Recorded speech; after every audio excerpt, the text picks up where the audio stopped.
Okay, after natin paliguan ng gas at palinisan mabuti ay i-assemble na natin siya. Okay, yan yung mga pyesa. Extended firing pin. Okay, para siguradong walang dad, kailangan pagka competition extended ang firing pin. Okay, so una natin i-assemble ito.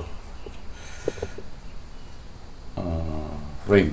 Lalagyan natin muna ng langis. Yung mga parts na gumagalaw para smooth ang trigger. Okay. Lahat ng parts niya na dinadaanan. Slide. Okay. Yan, para smooth. Yan. Okay.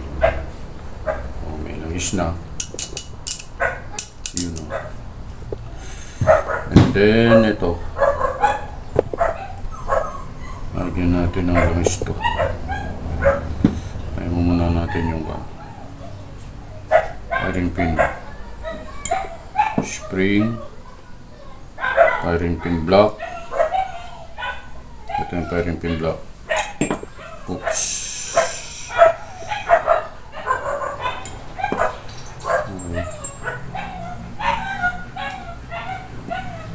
Kailangan ito pa, lalo na pag nag level 3 ka, kailangan nakalagay yung firing pin block. Kasi kapag hindi ay babagsak ka sa equipment check. So, kailangan nakalagay yun. Yan ang first one. Okay. Kailangan nakapwestong maayos. Yan.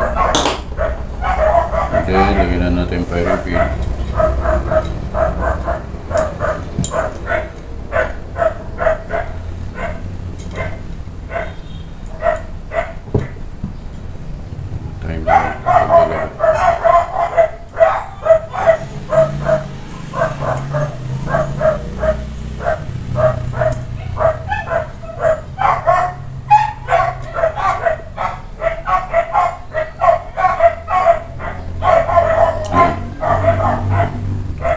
Pumasok na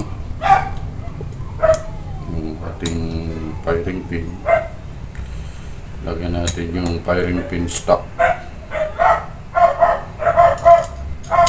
Ingat lang kasi ano to, tatalon siya pag napitawan mo.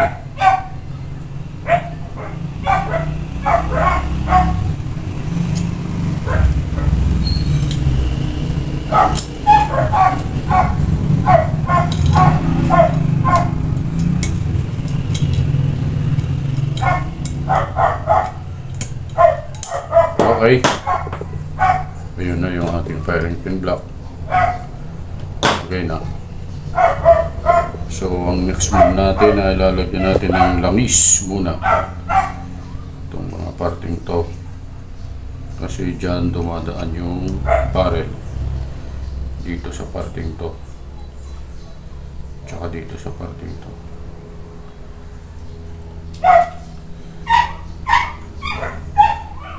Okay.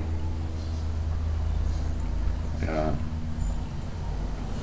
And then after that, lagyan natin ng langis itong barrel dito sa parting ito.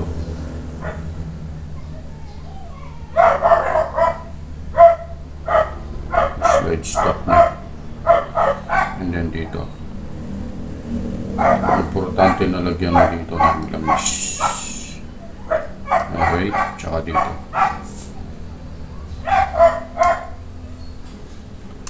Para maganda yung takbo ng barrel sa slide. Yun o.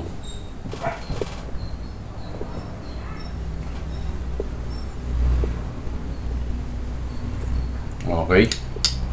So, kung nailagay na natin yun, lagyan na natin itong bushing ng recoil.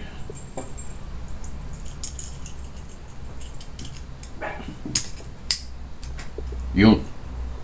Okay, so ganun lang kasimple ang pag-assemble ng tanfolio.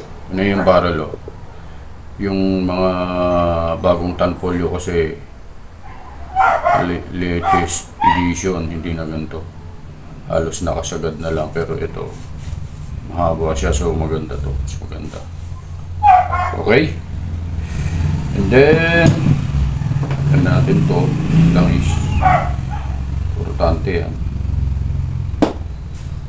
Okay. Gusto natin yung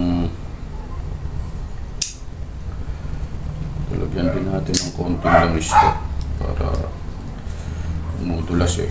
Ito. Lagyan din natin ng konting langis yan kasi importante din yan. Okay. So, simple na natin. Ganun lang po kasi pag-assemble ng stock 2 tanfolio. Yun.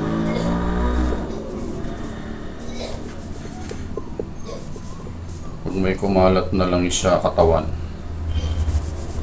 punasan mo na lang para yung kumalat sa kanyang katawan yung langis. Okay.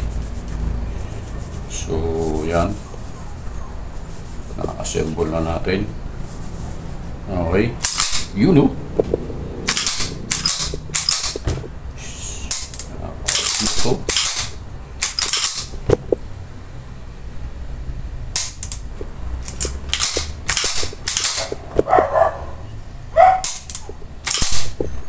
So, yan po yung ating tanfolio stock 2.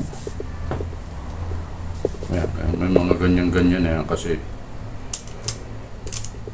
dahil sa holster kaya nagkaganyan yan. Halos na-arch yung Cerakot nyo sa trigger guard. Okay. So yan po, paano i-assemble ang tanfolio stock 2. Thanks for watching. Please do subscribe, like and share. God bless.